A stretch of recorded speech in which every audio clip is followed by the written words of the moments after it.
20 வருஷத்துக்கு முன்னாடி ரொம்ப காஸ்ட்லியான சாக்லேட்னா என்னை பொறுத்த வரைக்கும் இந்த ஃபெராரோ ரோச்சர் தான். இப்போலாம் ஏதாச்சும் கிஃப்ட் கொடுக்கணும் அப்படின்னா அந்த ஒரு பாக்ஸ் வாங்கி கொடுத்தோம்னாவே அது ஒரு பெரிய காஸ்ட்லியான சாக்லேட் வந்திருக்கு அப்படிங்கிற மாதிரி இருக்கும். இப்போயும் இதோட விலை ஒன்றும் கம்மியெலாம் கிடையாது, கொஞ்சம் விலை ஜாஸ்தியாக தான் இருக்கும்.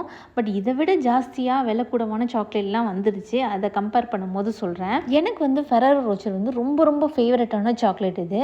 இதில் மொத்தம் 4 லேயர் கொடுத்துருப்பாங்கல்ல. அதில் ஃபர்ஸ்ட் லேயர் வந்து மில்க் சாக்லேட்டும் ஹேசல்நட்டும் கலந்த மாதிரி இருக்கும். அடுத்தது ஒரு வேஃபர் இருக்கும், அடுத்தது ஒரு நட்டெல்லாம், அடுத்து உள்ளர ஒரே ஒரு ஹேசல்நட் இருக்கும். நான் ஃபர்ஸ்ட்லாம் யோசிப்பேன், ஏன் இந்த சாக்லேட் இவ்வளோ கூட விலையாக இருக்குது, இவ்வளோ ஜாஸ்தியாக இருக்குது அப்படின்னு யோசிக்கும் போது மறுபடி தான் எனக்கு தெரிஞ்சிச்சு.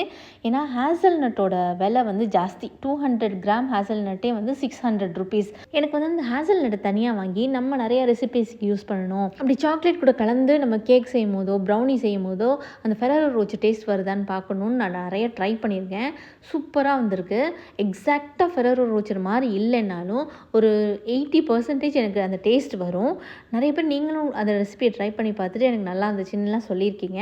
அதை வச்சு தான் இந்த குக்கி ரெசிபியும் ட்ரை பண்ணேன். இந்த குக்கீஸும் ரொம்பவே சூப்பராக வந்துருந்துச்சு.